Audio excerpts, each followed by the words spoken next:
जय माँ Saraswati. Welcome to my YouTube channel SS smart academy. आज आम परिवेश पाठ और विपर्यय परिचालना environmental study and disaster management रो कंप्लीट सिलेबस विषय आलोचना करिबा। एही पाठटी एनईपी 2020 उपरे आधारित। ईवीएस रे टोटाल मार्क 100 मार्क आसबा।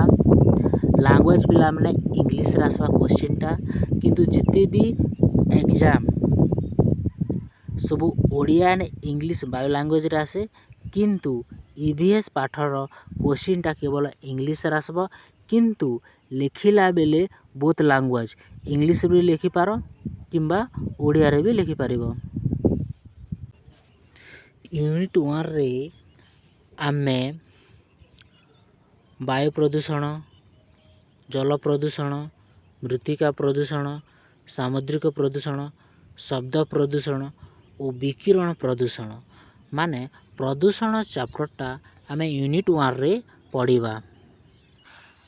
यूनिट 2 रे आमे पढ़िबा प्राकृतिक संपद विषय, नवीकरण योग्य, नवीकरण अयोग्य, जंगल संपद, जल संपद, खनिज संपद, खाद्य संपद, शक्ति संपद, ता सहित जैव विविधता।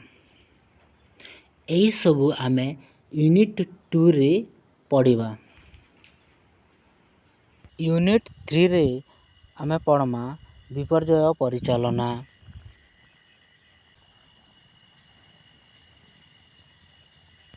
यूनिट 4 रे आमे पढ़मा सामाजिक समस्या और परिवेश।